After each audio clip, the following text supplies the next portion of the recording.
Welcome to Ghosh info. সকলকে ঘোষ ইনফোতে স্বাগত। তোমরা সব কেমন আছো? আশা করি ভালো আছো। আর প্রথমেই বলি, আমরা যে নতুন নতুন ভিডিওগুলো আপলোড করবো সেগুলো দেখার জন্য সাবস্ক্রাইব বাটন ক্লিক করবে আর বেল আইকন বাটনও ক্লিক করবে। তাহলে নতুন নতুন যে ভিডিওগুলো আছে সেগুলো নোটিফিকেশানে চলে আসবে, তোমরা দেখতে পাবে, সহজেই বুঝতে পারবে এবং সেগুলো ফলো করবে।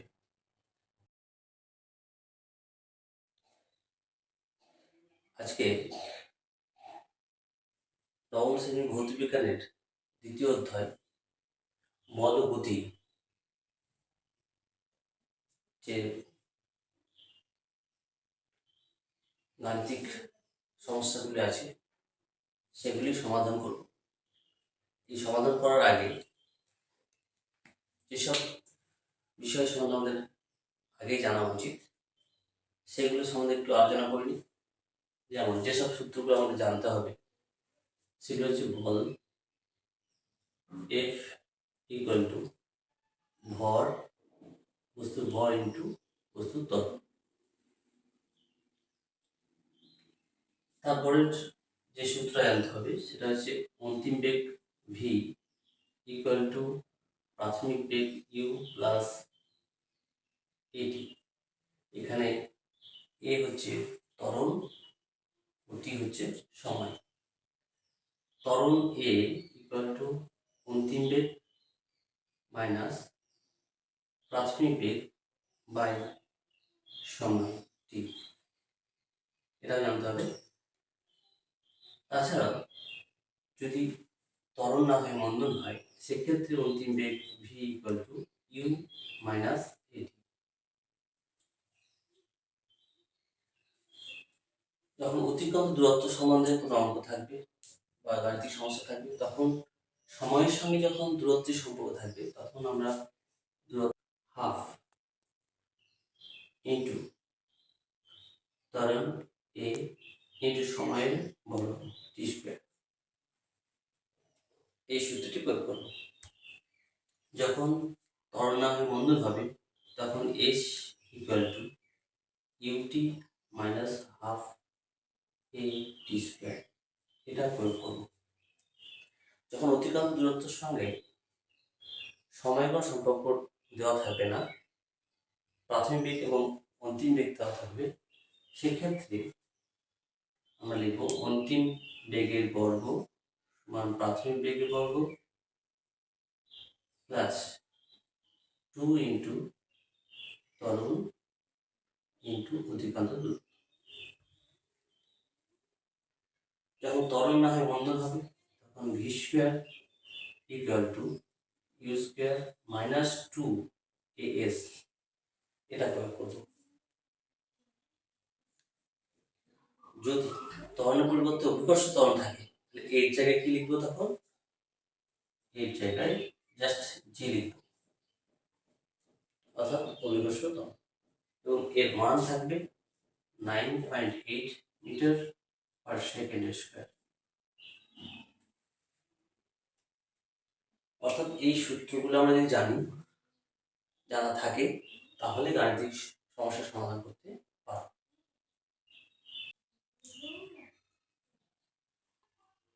প্রথম গাণিতিক প্রশ্নটি হলো, ঘন্টায় 36 কিমি বেগে চলমান একটি গাড়ি থামাবার জন্য ব্রেক কষা হলো।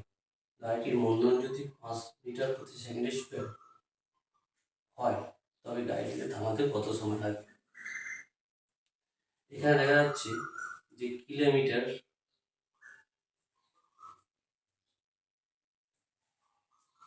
হিসাবে বেগটা দেওয়া আছে।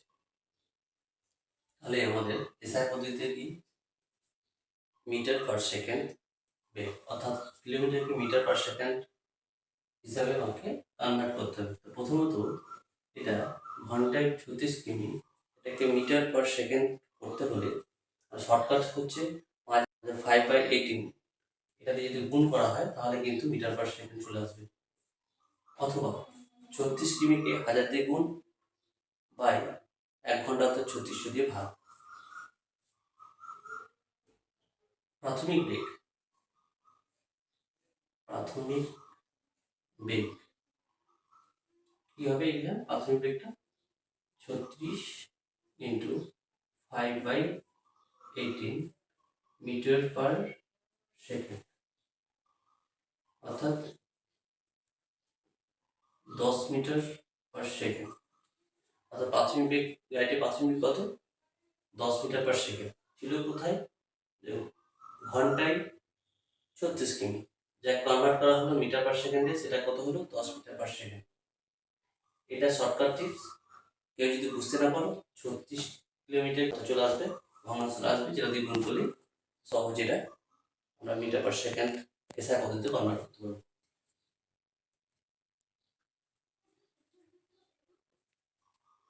তারপর কি বলা হয়েছে?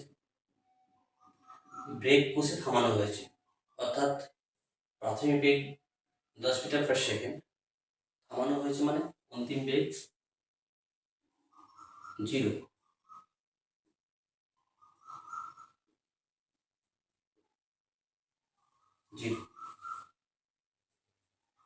সেখানে মন্দন দেওয়া আছে 5 মিটার পার সেকেন্ড স্কয়ার, অর্থাৎ এখানে সবই এসআই পদ্ধতিতে কনভার্ট করা হয়েছে। এবার এক্ষেত্রে যে সূত্রটি প্রয়োগ করতে হবে সেটা হচ্ছে অন্তিম বেগ V equal to U minus A T, কারণ কি এটা মন্দন, অর্থাৎ ইউ মাইনাস এটি হবে, আগে বলা হয়েছে। এখানে অন্তিম বেগ 0 ইকুয়াল টু প্রাথমিক বেগ 10 মাইনাস এ 5 ইন্টু টি। টি হচ্ছে আমাদের কত সময় লাগবে সেই সময়, অর্থাৎ 5t ইকুয়াল টু 10 বা t ইকুয়াল টু 2। এখানে যেহেতু সেকেন্ড একক, তবে এই টিটার মানে হলো সেকেন্ড, অর্থাৎ গাড়িতে থামাতে সময় লাগবে 2 সেকেন্ড।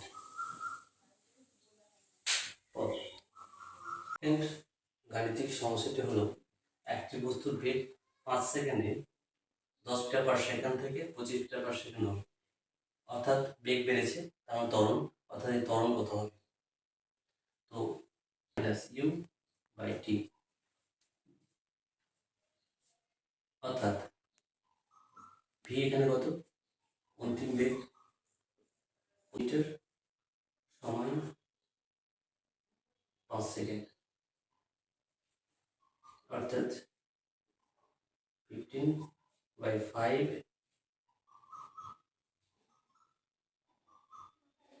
পার সেকেন্ড স্কোয়ার, এর একক মানে মিটার পার সেকেন্ড স্কোয়ার, অর্থাৎ 3 মিটার পার সেকেন্ড স্কোয়ার। অর্থাৎ ত্বরণ কত হলো? ত্বরণ হলো 3 মিটার পার সেকেন্ড স্কোয়ার।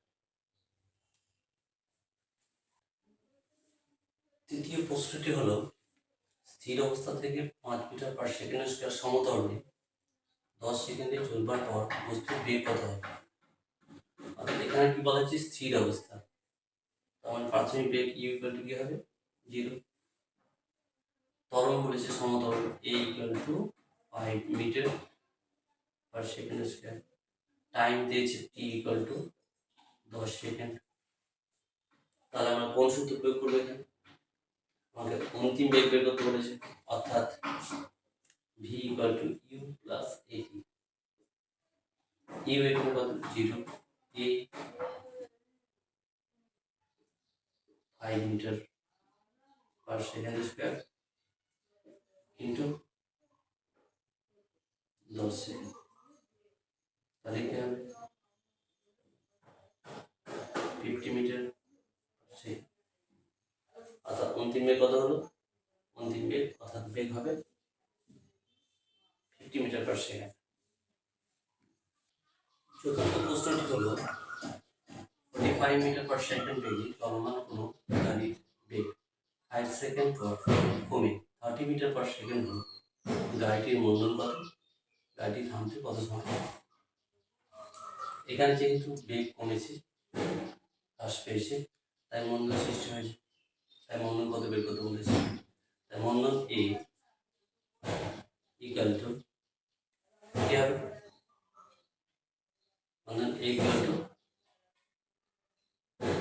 বেগ কোনটা?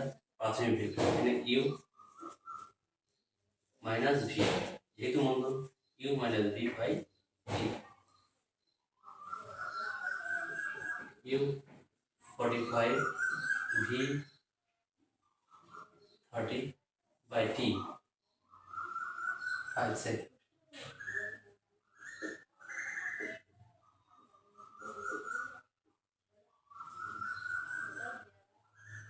Metre per second. মন্দন কত হবে? 3 মিটার প্রতি 3 মিটার পার সেকেন্ড স্কোয়ার। গাড়িটি থামাতে কত সময় লাগবে? থামাতে মানে অন্তিম বেগ 0 হবে, অর্থাৎ যে সূত্র প্রয়োগ করতে হবে V equal to U minus এটি।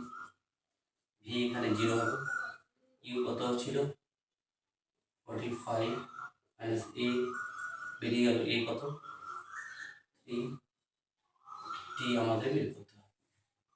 এখানে টি নির্ণয় সময়, অর্থাৎ 3t equal to 45, T equal to 15 second. পঞ্চম প্রশ্নটি হলো একটি বলকে 5 মিটার পার সেকেন্ড বেগে উপর দিকে উল্লম্বভাবে ছোড়া হবে, বলটি কত উচ্চতা পর্যন্ত উঠবে? এখানে বলটি খেলার বল, অর্থাৎ এই বলটিকে ছুড়ে দেওয়া হলো উপর দিকে কত বেগে? 5 মিটার পার সেকেন্ড বেগে। এবার যেহেতু অভিকর্ষ বল নিচে দিকে কাজ করছে, তাহলে উপর দিকে হবে মন্দন সৃষ্টি হবে, ঠিক একই পরিমাণ কি জি, অর্থাৎ এখানে মাইনাস জি কাজ করবে। তাহলে কি হচ্ছে, ও বেগ কমতে কমতে কমতে এক জায়গায় স্থির হবে। এটা সর্বোচ্চ উচ্চতা, তারপর আমার নামতে চলবে, কিন্তু কি হবে তাহলে অন্তিম বেগ কতটা উচ্চতা উঠলো, তার মানে সেখানে অন্তিম বেগ 0 হবে। তাহলে যে অন্তিম বেগের বর্গ ইকুয়াল টু প্রাথমিক বেগের বর্গ মাইনাস 2 ইন্টু জি ইন্টু এইচ। এখানে মন্দন হওয়ার জন্য মাইনাস, আর এখানে যেহেতু সময় ব্যাপার নেই, সময় উল্লেখ করা নেই, তাই কোন সূত্র প্রয়োগ করলাম? V square equal to U square minus 2 A S সূত্র। এখানে এ ইকুয়াল টু জি আর এস ইকুয়াল টু এইচ। অন্তিম বেগ যেহেতু 0 হবে, 0 স্কোয়ার ইকুয়াল টু প্রাথমিক বেগ কত 5 তার স্কোয়ার মাইনাস 2, এখানে জি এর মান যেহেতু 10 মিটার পার সেকেন্ড স্কোয়ার দেওয়া আছে, 10 ইন্টু এইচ, এইচ উচ্চতা, 20 H equal to 25, H equal to 25 by 20, 1.25 metre. এটা অর্থাৎ কত উচ্চতা পর্যন্ত উঠবে? 1.25 মিটার, তারপরে থেমে যাবে।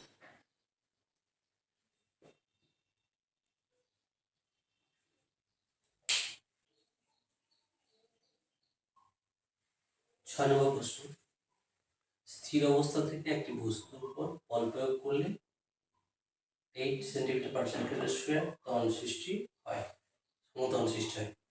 তাহলে 12 সেকেন্ড পর বস্তুটি বেগ কত হবে? একটা স্থির বস্তু, তার উপর বল প্রয়োগ করা হয়েছে, তাতে কি হয়েছে? স্থির বস্তু এ ইকুয়াল টু 0, ত্বরণ সৃষ্টি হয়েছে, এ ইকুয়াল টু কত 8 সেন্টিমিটার পার সেকেন্ড স্কোয়ার। তাহলে ভি কত? ভি কত হবে? কত 12 সেকেন্ড পর, 12 সেকেন্ড পর ভি কত? কোন সূত্র প্রয়োগ করবো? V equal to U plus AT, অন্তিম বেগ অর্থাৎ 0 প্রাথমিক বেগ প্লাস এ হচ্ছে 8 সেন্টিমিটার পার second square time 12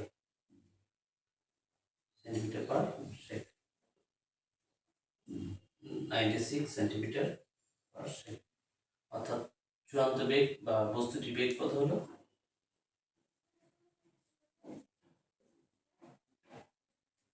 96 centimetre per second.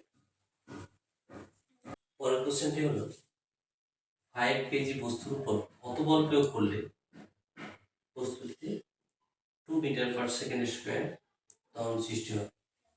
অর্থাৎ এখানে কি বলা আছে, বস্তুর ভর বলা আছে আর বস্তু ত্বরণ বলা আছে, আর কি চাইছে, কত বল। অর্থাৎ যে সূত্র আমরা প্রয়োগ করবো সেটা হচ্ছে F equal to M A. বল হলো বস্তুর ভর ইন্টু ত্বরণ। বল এম কত 5, এ কত 2, যেহেতু মিটার এবং কেজি তাহলে কি হয়ে যাবে নিউটন, অর্থাৎ 10 নিউটন। অর্থাৎ বস্তুর উপর 10 নিউটন বল প্রয়োগ করলে 2 মিটার পার সেকেন্ড স্কোয়ার ত্বরণ সৃষ্টি হবে। 225 কিলোগ্রাম ভরযুক্ত কোনো বস্তুর উপর 100 নিউটন বল প্রয়োগ করলে কত ত্বরণ সৃষ্টি হবে। অর্থাৎ এখানে কি বলা আছে, ভর এম কত 2 to 5 কেজি, বল বলা আছে F 100 নিউটন। বের করতে হবে কি কত ত্বরণ, অর্থাৎ A সমান কত। তাহলে যে সূত্র প্রয়োগ করবো সেটা হচ্ছে কি F ইকুয়াল টু এম, অর্থাৎ A ইকুয়াল টু কি হবে F বাই এম। F কত 100, m অর্থাৎ ভর 2 to 5 এর কারেন্ট করলে 0.44 মিটার পার সেকেন্ড স্কোয়ার। কি হবে 0.44 মিটার পার সেকেন্ড স্কোয়ার ত্বরণ সৃষ্টি হবে।